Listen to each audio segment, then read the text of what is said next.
नमस्कार, स्वागत है आपका द न्यूज पर। मैं हूं आपके साथ शिप्रा सैनी। अयोध्या में रामलला की प्राण प्रतिष्ठा पर शंकराचार्यों के बयान को लेकर कांग्रेस पार्टी ने राम मंदिर प्राण प्रतिष्ठा से किनारा कर लिया, लेकिन उसके बाद जिस तरीके से कांग्रेस पार्टी ने बीजेपी को घेरा, लगातार सियासत राम मंदिर पर गरमाई हुई है। लेकिन अब मैं आपको ये बता दूं कि एक के बाद एक तमाम शंकराचार्यों के बयान सामने आ रहे हैं और कांग्रेस समेत पूरे विपक्ष का पर्दाफाश लगातार शंकराचार्य कर रहे हैं। जिस तरीके से कांग्रेस पार्टी ने यह कहा कि शंकराचार्य इस बात से सहमत नहीं है कि आधे अधूरे मंदिर में प्राण प्रतिष्ठा हो रही है, और इसी का हवाला देकर कांग्रेस पार्टी ने भी राम मंदिर प्राण प्रतिष्ठा कार्यक्रम से किनारा कर लिया। लेकिन अब कांग्रेस पार्टी जो झूठ, जो अफवाह लगातार शंकराचार्यों के बयान को लेकर फैला रही है, उस पर शारदा पीठ के शंकराचार्य स्वामी श्री सदानंद सरस्वती ने करारा जवाब एक तरीके से विपक्ष को दिया है। उन्होंने तमाम अलग अलग मीडिया संस्थान से बातचीत की है, तमाम इंटरव्यूज उन्होंने दिए हैं और उन्होंने ये कहा है कि सैकड़ों वर्षों की तपस्या और बलिदान के बाद ये समय आया है, ये बहुत खुशी की बात है। यानी उन्होंने इस बात पर खुशी जाहिर की है कि राम मंदिर का निर्माण हुआ है। जो बलिदान लोगों ने दिया, जो बलिदान शंकराचार्यों ने दिया, आखिरकार उसका कहीं ना कहीं फल जो है वो हमें राम मंदिर के रूप में मिल रहा है। इतना ही नहीं, स्वामी सदानंद सरस्वती जो कि शारदा पीठ के शंकराचार्य हैं, उन्होंने एएनआई से बातचीत करते हुए विपक्ष के झूठ का भी पर्दाफाश किया और ये कहा कि विपक्ष के नेताओं को अयोध्या जाना नहीं है, इसलिए वो हमारी आड़ ले रहे हैं और राम मंदिर पर राजनीति नहीं होनी चाहिए, ये भी शंकराचार्य की ओर से कहा गया है। तो कुल मिलाकर कांग्रेस पार्टी के वो तमाम नेता जो लगातार राम मंदिर को लेकर सियासी बयानबाजी कर रहे हैं, उन्हें किस तरीके से शंकराचार्य सदानंद सरस्वती ने जवाब दिया है, सुनिए। किसी की भी सरकार होती तो वो प्रधानमंत्री वहां जाते। सोमनाथ जी का, भगवान सोमनाथ का जीर्णोद्धार करवाया था। सरदार वल्लभ भाई पटेल गए थे कि नहीं गए थे? सोमनाथ गए थे ना। ये कर्तव्य है, राजा का कर्तव्य है। कांग्रेस पार्टी और अन्य कुछ दल हैं वो मना कर रहे हैं प्राण प्रतिष्ठा। हम पार्टियों की पार्टी लोग हम लोगों का उपयोग करते हैं, पार्टी वाले हम लोगों का उपयोग करते हैं, हिंदुओं का उपयोग करते हैं और आप लोगों का भी उपयोग करते हैं। उन्हें अपना टारगेट पूरा करना होता है। तो हर पार्टी में हिंदू है, इसीलिए कौन पार्टी अच्छी है कौन बुरी है ये कह पाना बड़ा कठिन है। आपके साथ भगवान राम के नाम पर राजनीति नहीं होनी चाहिए, अयोध्या के नाम? बिल्कुल नहीं होना चाहिए, बिल्कुल हम इससे सहमत नहीं है, नहीं होना चाहिए। उनकी आराधना होनी चाहिए, उनकी उपासना होनी चाहिए, वो हमारे उपास्य हैं। हम उनसे कृपा प्राप्त करें, आध्यात्मिक शक्ति प्राप्त करें, बल प्राप्त करें और देश में उस शक्ति, देश के लिए उस शक्ति का उपयोग करें और आने वाली जो पीढ़ी है उसको धार्मिक बनाएं। यही हमारी ओर से मंगल कामना। तो एक तरफ एएनआई से बातचीत करते हुए ये साफ तौर पर उन्होंने कहा कि आमंत्रित हमें किया गया है, लेकिन हम इसलिए नहीं जा रहे हैं क्योंकि वहां पर भीड़ काफी ज्यादा होगी और जाहिर तौर पर अगर हम जाते हैं तो हमारे भक्त भी हमारे साथ जाते हैं, तो वहां पर अव्यवस्था हो सकती है, इसलिए हम बाद में रामलला के दर्शन करेंगे, ये उनकी तरफ से कहा गया है। लेकिन इसी के साथ टाइम्स नाउ से बातचीत करते हुए शंकराचार्य सदानंद सरस्वती की ओर से यह कहा गया कि चारों शंकराचार्यों का सिद्धांत एक ही है। मठ जरूर चार हैं, लेकिन उनकी स्थापना करने वाले शंकराचार्य एक ही हैं, जिन्होंने विधर्मियों के द्वारा हुए आक्रमण से हिंदू धर्म, सनातन धर्म की रक्षा की थी। उन्हीं की परंपरा, उन्हीं के आदेश के मुताबिक ही हम सब धर्म का प्रचार कर रहे हैं। आगे उन्होंने ये भी कहा कि अगर अयोध्या किसी शंकराचार्य का जाना नहीं हो पा रहा है तो इसका मतलब ये बिल्कुल नहीं है कि वो राम भक्त नहीं है या राम मंदिर की स्थापना वो नहीं चाहते हैं। इस राम जन्मभूमि के उद्धार के लिए शंकराचार्यों ने और आम जनता ने बहुत प्रयास किए हैं और सैकड़ों लोगों के प्रयास और बलिदान के बाद ये दिन आया है। ये बहुत खुशी की बात है, ये शंकराचार्य सदानंद सरस्वती की ओर से कहा गया है। नहीं, जाने की बात जो है वो तो चारों शंकराचार्य ही नहीं जा रहे हैं, क्योंकि वहाँ इतनी भीड़ होने वाली है और हम लोगों के साथ भी काफ़ी लोग जाते हैं, भक्त लोग भी होते हैं और नियम भी होते हैं कितने लोग किसके साथ जाएंगे।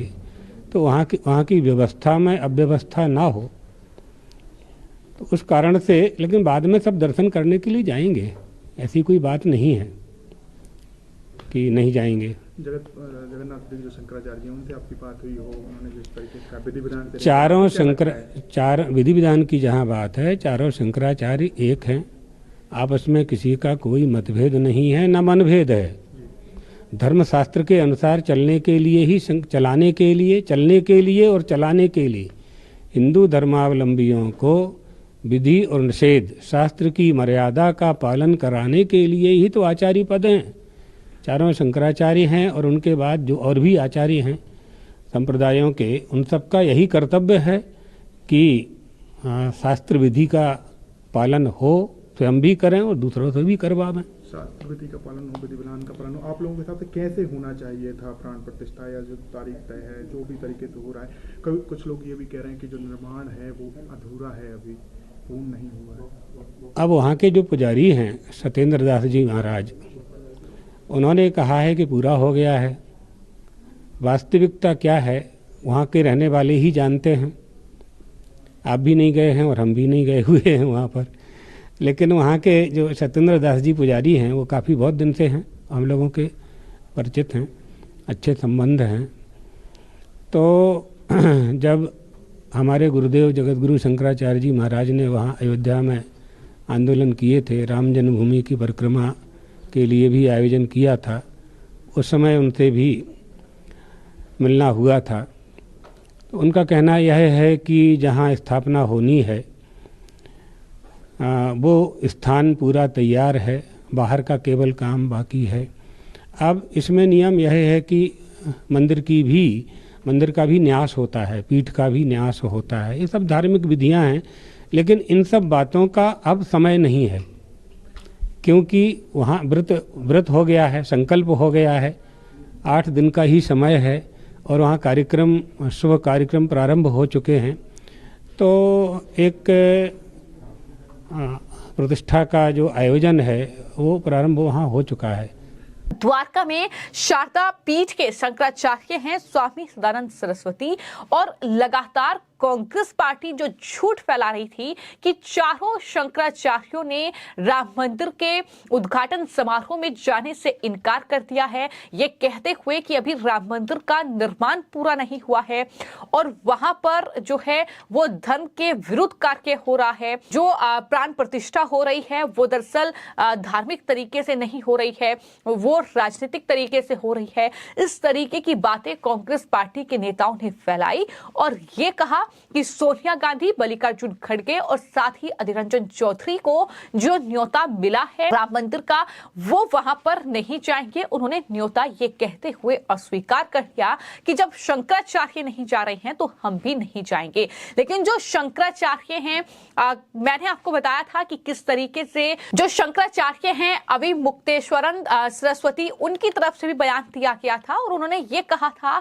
कि दरअसल हम चाहते हैं कि प्रधानमंत्री ही सत्ता में रहे और उन्होंने खुशी जाहिर की थी कि अगर प्रधानमंत्री सत्ता में बरकरार रहते हैं तो जाहिर तौर पर हिंदुओं का मनोबल बरकरार रहेगा, लेकिन अगर वो सत्ता से हट जाते हैं तो हिंदुओं का मनोबल एक बार फिर से डगमगा जाएगा। उन्होंने कहा कि हम चाहते हैं कि राम मंदिर जो है उसका उद्घाटन हो, हम इस बात को लेकर खुश हैं, लेकिन सब चीजें तरीके से होनी चाहिए। पूजा जो हो रही है वहां पर, साथ ही जो प्राण प्रतिष्ठा रामलला की होनी है, ये तमाम बातें उनकी तरफ से कही गई। लेकिन अब शारदा पीठ के शंकराचार्य जगत गुरु सदानंद सरस्वती ने जिस तरीके से बयान दिया है और कहा है कि चारों शंकराचार्य नहीं जा रहे हैं क्योंकि वहां पर भीड़ बहुत ज्यादा होने वाली है, हमारे साथ हमारे भक्तगण भी वहां पर जाते हैं, वहां की जो व्यवस्था की गई है उसमें अव्यवस्था ना हो, इस वजह से हम नहीं जा रहे हैं, लेकिन बाद में सब दर्शन करने जाएंगे, ये साफ तौर पर उन्होंने कहा है। तो कांग्रेस पार्टी जो झूठ फैला रही है, जो अफवाह फैला रही है, कहीं ना कहीं उसका पर्दाफाश एक तरीके से हो चुका है, क्योंकि शंकराचार्यों का यह बयान है कि वहां पर भीड़ ज्यादा होने की वजह से हम अभी नहीं जा रहे हैं और जाहिर तौर पर उम्र ज्यादा हो चुकी है शंकराचार्यों की, स्वास्थ्य का हवाला भी वो दे रहे हैं। तो ऐसे में यही वजह है कि ये उनकी तरफ से बयान दिया गया है, लेकिन ये बयान जो कि कांग्रेस पार्टी का पर्दाफाश करता है, लेकिन बीजेपी अब शंकराचार्य सदानंद सरस्वती के इस बयान को लेकर कांग्रेस पार्टी पर हमलावर है और तमाम बीजेपी के नेताओं की तरफ से बाकायदा ट्वीट किया गया है और यह कहा गया है कि कांग्रेस की झूठी अफवाह को अब शंकराचार्य स्वामी श्री सदानंद सरस्वती ने जवाब दिया है कि किस तरीके से वो काफी खुश हैं और किस तरीके से वो दरअसल जवाब दे रहे हैं विपक्ष को भी, जिसमें वो कह रहे हैं कि हमारे ही बयान को लेकर विपक्ष राम मंदिर पर राजनीति करना चाहता है और बीजेपी को घेरना चाहता है, लेकिन राम मंदिर पर सियासत होनी नहीं चाहिए। ये साफ तौर पर सदानंद सरस्वती की ओर से जवाब दिया गया है। फिलहाल आपकी इस पूरे मामले को लेकर क्या राय है, हमें कमेंट बॉक्स में जरूर लिखें। धन्यवाद।